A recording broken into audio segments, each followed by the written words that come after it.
রাজনীতিতে অভিযোগ প্রত্যাঘাত নতুন নয়, কিন্তু যখন সেই অভিযোগ সরাসরি দুই প্রতিবেশী দেশের সম্পর্ককে স্পর্শ করে তখন বিষয়টি আর শুধুমাত্র রাজনৈতিক থাকে না।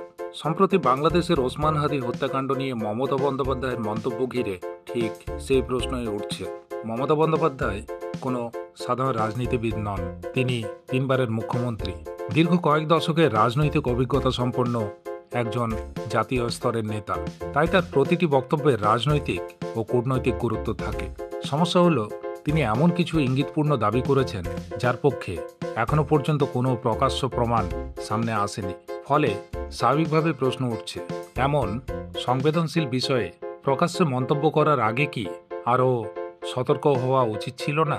বিশেষ করে যখন ভারত ও বাংলাদেশ বর্তমানে জলবন্টন, সীমান্ত নিরাপত্তা, বাণিজ্য এবং আঞ্চলিক স্থিতিশীলতার মতো গুরুত্বপূর্ণ বিষয় নিয়ে কাজ করছে।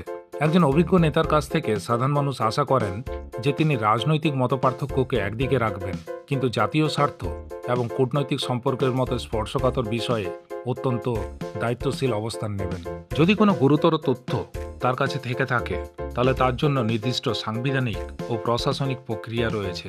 কিন্তু প্রকাশ্যে এমন ইঙ্গিতপূর্ণ বক্তব্য সীমান্তের ওপারে ভুল ব্যাখ্যার সুযোগ তৈরি করতে পারে এবং ভারত বিরোধী প্রচারের হাতিয়ার হিসেবেও ব্যবহৃত হতে পারে। গণতন্ত্রে প্রশ্ন তোলা অবশ্যই জরুরি, কিন্তু সমানভাবে জরুরি দায়িত্বশীলতা। বিশেষ করে যখন কথা বলছেন একজন তিনবারের মুখ্যমন্ত্রী এবং দেশের অন্যতম অভিজ্ঞ রাজনৈতিক নেতা। রাজনীতি চলবে, বিতর্কও চলবে, কিন্তু ভারত বাংলাদেশের মতো গুরুত্বপূর্ণ সম্পর্ক কি রাজনৈতিক লড়াইয়ের ঊর্ধ্বে থাকা উচিত নয়? আপনার মতামত কি? কমেন্টে জানান।